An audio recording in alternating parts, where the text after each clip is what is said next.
Hello সবাইকে। আজ হচ্ছে শনিবার, আর আমি ভাবলাম শিবরাত্রির দিন থেকে এই দুধটা পড়ে আছে ফ্রিজে, কিছু একটা বানাতে হবে।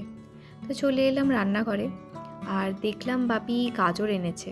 তো ভাবলাম একটু গাজরের হালুয়া বানাই। তবে আজকে ভাবলাম একটু অন্য স্টাইলে বানাবো। গাজর বাড়িতে একটাই ছিল, যার জন্য কম পড়তো। আমি তাই ভাবলাম এটাকে একটুখানি বাড়ানো যাক সুজি অ্যাড করে। তো এটা আমি এর আগেও করেছিলাম, যে আমি গাজরের হালুয়ায় একটু সুজি মিশিয়েছি। তো খেতে খুব একটা খারাপ হয়নি। আর বাড়িতে দেখলাম সিমুইও পড়ে আছে, তো ভাবলাম সিমুইটাও অ্যাড করে দিই, দেখা যাক একটু কীরকম হয়, মিক্সড টাইপের।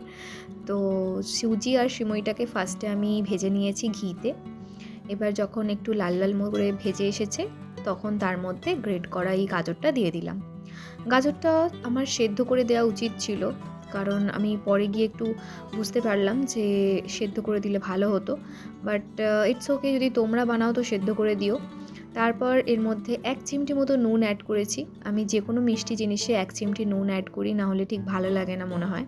তারপর এই ফোটানো দুধটা আমি অল্প অল্প করে মেশাতে থেকেছি। তো এর মধ্যে আমি একটা এলাচও কুটে দিয়ে দিয়েছি।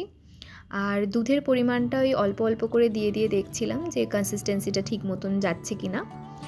আর যেহেতু গাজর আছে, আর গাজরটা আমি সেদ্ধ করিনি, তো সেদ্ধ করতেও লাগবে, তাই বেশ খানিকক্ষণ ওটাকে ফুটিয়ে তার মধ্যে আমি বাতাসাগুলো দিয়ে দিচ্ছি। মিষ্টি জিনিস, মিষ্টি তো একটু বেশি হওয়া চাই, তার জন্য আমি প্রায় 10-12টার মতন বাতাসা দিয়েছিলাম। এরপর এটাকে ভালোভাবে ফুটতে দিতে হবে।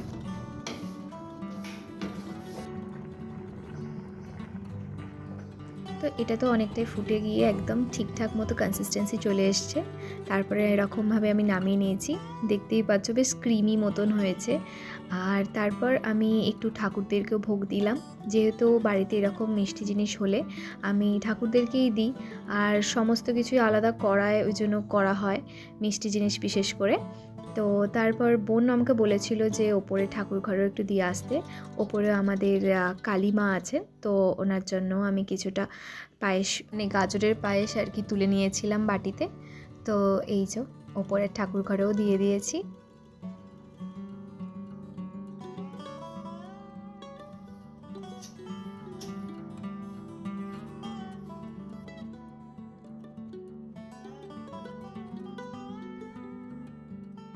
দেখা হচ্ছে তোমাদের সাথে পরের একটা ভিডিওতে।